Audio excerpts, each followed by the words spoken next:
Having discussed the Doppler's effect in detail in the previous lecture, in this lecture we will discuss about the special cases or the special scenarios in case of Doppler's effect.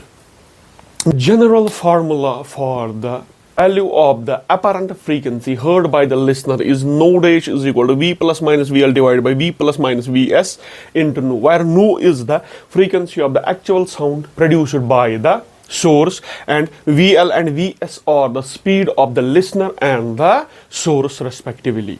Here we have omitted a part, or we have taken the velocity of the medium to be equal to 0. Now the sign convention, whether we will take it as plus or minus, will depend upon the change in the frequency. If it is increase in frequency, then we will take the signs respectively. If there is decrease in the apparent frequency, we will take the signs respectively. Now let us look at the cases. Case number 1 is in which the listener is at rest and Vs is moving away from the listener. That means if we take x as the positive x direction, here Vs, the velocity, will be minus Vs.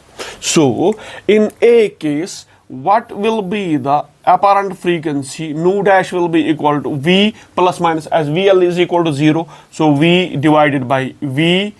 As it is moving away from the listener, that means there will be a decrease. That means the sign will be minus. The sign will be minus. And Vs, here the sign is the source is moving in opposite direction or in negative x direction. That means we are having minus Vs into nu. That means V dash or nu dash is equal to V divided by V plus Vs into nu. Now here the denominator is more than the numerator, or the value of the denominator is more than the numerator. That means here there is decrease in apparent frequency. That means nu dash is less than nu. Here nu dash is less than nu.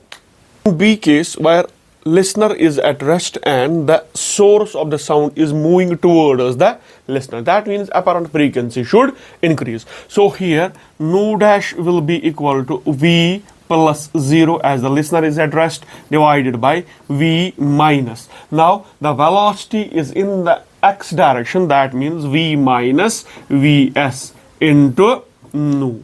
Here we can see that it is equal to V divided by V minus Vs into nu. Now if we take a closer look here, the denominator will be less than the numerator. That means its ratio, that means this ratio is more than 1. If this ratio is more than 1, that means the apparent frequency is greater than the actual frequency of the sound produced by the source.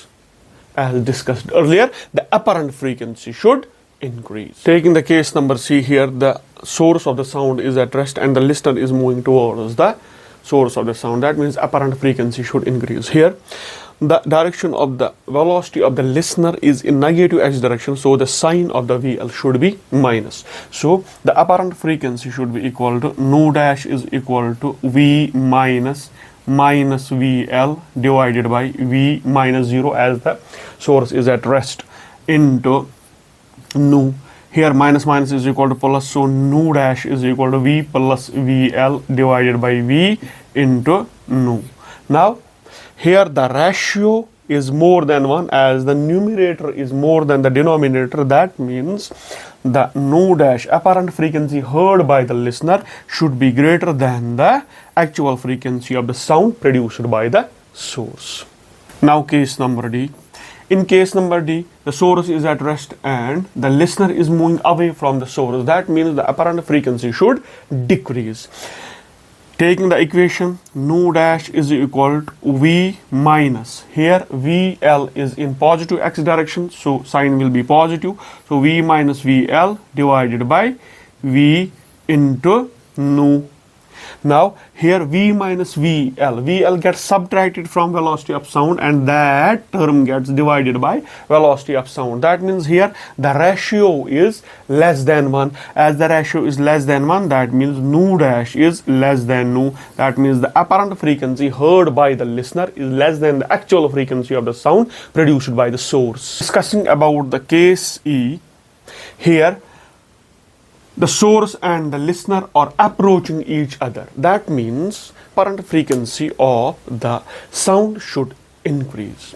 Here Vs is in the same direction as x-axis. That means Vs is taken as positive and VL is in the negative x direction. So VL should be taken as negative. That means the equation for the apparent frequency becomes nu dash is equal to V minus VL divided by V minus plus Vs into nu. That gives us nu dash is equal to V plus VL divided by V minus Vs into nu. Here, look closely. The numerator gets increased by a value of VL and the denominator gets decreased by the value of Vs. That means this ratio is more than 1. If this ratio is more than 1, that means nu dash is greater than nu. So the apparent frequency heard by the listener is more than the actual frequency of the sound produced by the source as expected. Moving on to the case number F. Here the listener and the source are receding away from each other. That means the apparent frequency should be less than the actual frequency of the sound produced by the source of the sound. Now here Vs is in negative x direction, so the sign of Vs is negative. Here the sign of VL is positive because the listener is moving in the positive x direction. So the equation for the apparent frequency is nu dash is equal to V minus VL divided by V minus Vs into nu. So nu dash is equal to V minus VL divided by V plus Vs into nu. Here value of the numerator gets decreased by VL and the value of the denominator gets increased by Vs. So this ratio is less than 1. So here the apparent frequency is less than the actual frequency of the sound produced by the source of the sound as expected. Moving on to the case number G. Here the source and the listener are moving in the same direction with the same velocities. What will be the effect of the apparent frequency? The apparent frequency should be same as that of the actual frequency of the sound produced by the source. Let us look at the equations. So nu dash is equal to V minus, as Vs is in the same direction, V minus VL divided by V minus Vs into nu. As V is same, VL is equal to Vs, as the velocity of the listener and the source are same in magnitude as well as direction. So this ratio is equal to 1. So nu dash is equal to nu. There should be no change in the apparent frequency heard by the listener. Talking of the last case in Doppler's effect, we have the source and the listener are moving perpendicular to the direction of the propagation of the sound. What will be the change in the apparent frequency of the sound?